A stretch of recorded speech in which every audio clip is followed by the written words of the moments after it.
al-Qaeda's leadership in Afghanistan, a new kind of Islamic terrorism emerged.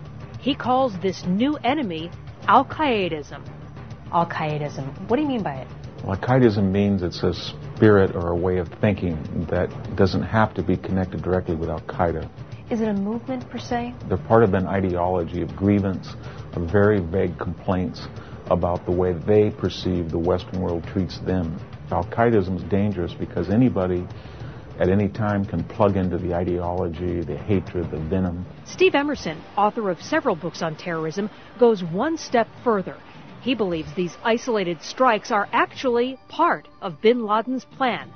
Emerson calls it Al-Qaeda 2.0. Al-Qaeda 2.0 is really the next generation of Al-Qaeda-inspired fighters, jihadists, who aren't directly controlled by bin Laden. I think Al-Qaeda is depending today upon the emergence, spontaneous emergence of these jihadist cells that are not tethered to the leadership of Al-Qaeda by either telephone or email. We are really in the midst of a war of ideas. Walid Faris of the Foundation for the Defense of Democracies has studied jihadist movements worldwide. He warns that this is not about the last bin Laden, but the next one. Osama bin Laden is the Lord, but he doesn't possess the rings. The rings are the ideology. There will be other Osama bin Ladens that will come after him. And could the next bin Laden even come from America? Jihad USA returns after the break.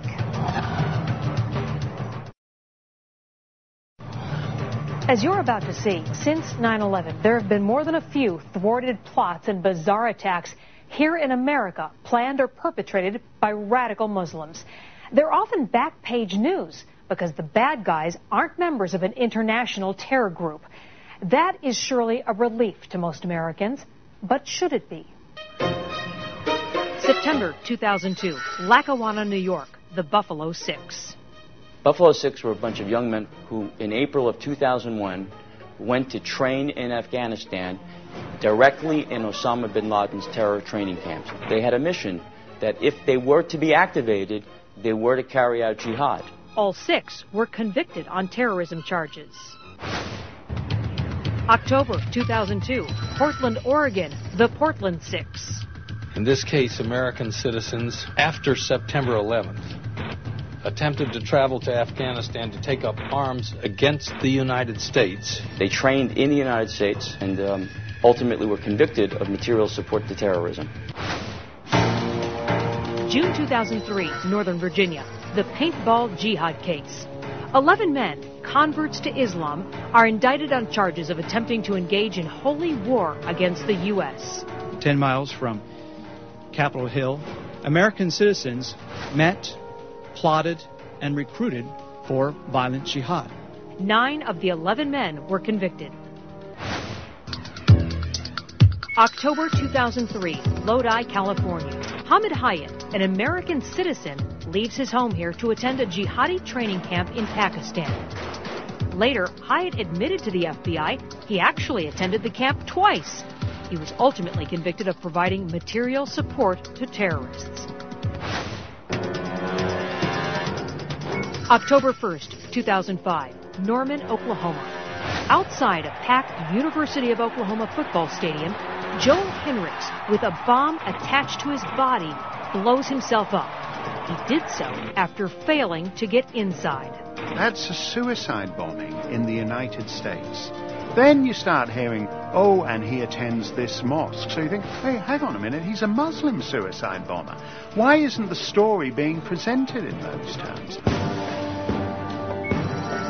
March 3rd, 2006, Chapel Hill, North Carolina. Mohammad Reza Taheri Azar, an Iranian-born American, drives an SUV into a crowd of people at the University of North Carolina. Azar called 911 immediately after the incident. Can you tell me why you did this? Really, it's to punish the government of the United States for their actions around the world. Taheri Azar has pleaded not guilty to attempted murder charges. March 23rd, 2006, Atlanta, Georgia. Syed Harris Ahmed, a Georgia Tech student, and Ehsanul Islam Siddiqui are arrested for planning to attack civilian and government targets in both Atlanta and Washington, D.C. The Georgia Tech guys have in fact got video of themselves going and looking at the Pentagon, and you can hear them saying to each other, this is where our brothers struck at the heart of the Pentagon, and the other guy says, Allahu Akbar, God is great. Ahmed and Siddiqui have been indicted on charges of providing material support to terrorists and await trial. June 2006, Miami, Florida. The Miami 7. Miami 7 were introduced by an informant to someone they thought was a representative of bin Laden, and they pledged allegiance to him in carrying out acts of terror. Their plans included blowing up Chicago's Sears Tower. It's a controversial case that's resulted in an acquittal for one suspect and a retrial for the others. More on that later. July 28, 2006, Seattle, Washington.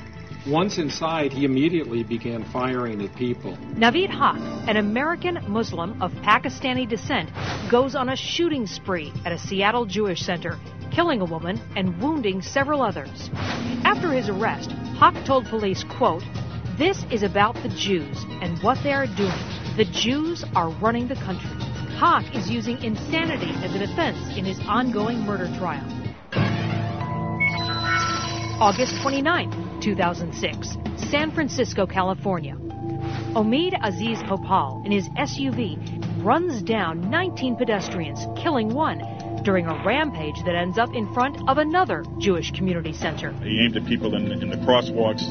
Witnesses say Hopal declared, "I'm a terrorist. I don't care." Hopal is expected to stand trial for murder and assault later this year. December 6, 2006, Rockford, Illinois. Derek Sharif is arrested for planning to bomb a mall during the holiday rush with grenades stashed in garbage cans. In a video, which the government would not release to Fox News, he is seen warning the enemies of Islam that the time for jihad is now. Prosecutor Patrick Fitzgerald underscored that this was a homegrown threat. If he were being directed from overseas and financed by overseas, he wouldn't be trading in 2 stereo speakers to pay for the grenades. Sharif pleaded guilty to attempting to use a weapon of mass destruction. May 7, 2007, Fort Dix, New Jersey. 6 foreign-born men, all living in the U.S., though only one a citizen, are arrested for plotting an attack on the U.S. Army's Fort Dix military base. The philosophy that supports and encourages jihad around the world against Americans came to live here in New Jersey. One of the men is serving 20 months after pleading guilty to a weapons charge. The others are scheduled to be tried in September for conspiring to kill U.S. soldiers. August 4th, 2007, Goose Creek, South Carolina. Yusuf Megahead and Ahmed Mohammed, Egyptians attending college in Florida, are stopped speeding in South Carolina, 7 miles from a Navy base. In their trunk, cops say they find PVC piping stuffed with explosive material, a gas canister, a fuse, a drill, and bullets. Mohammed also allegedly made and posted an internet video on how to transform a remote-controlled toy into a bomb detonator to help others attack U.S. troops overseas. Both men are charged with illegally transporting explosives.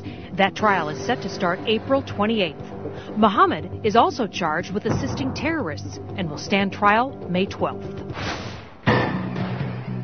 September 8th, 2007, Dearborn, Michigan. Hussein Zorkat, a third-year medical student from Lebanon, is arrested in a park with camouflage paint on his face and a loaded AK-47 in his hands. That day, he posted on his website, shown here, the start of my personal jihad in the U.S. On April 18th, Zorkat has a preliminary hearing on weapons charges. October 21st, 2007, Homestead, Florida. Tamid Ahmad, a naturalized U.S. citizen from Kuwait, carrying 2 butcher knives, charges military police at Homestead Air Reserve Base. Ahmad was charged with assault. The FBI dismissed his attack as an attempted suicide by cop, even though Ahmad planned to make Molotov cocktails with vodka bottles in his car, shouted death to America while in custody.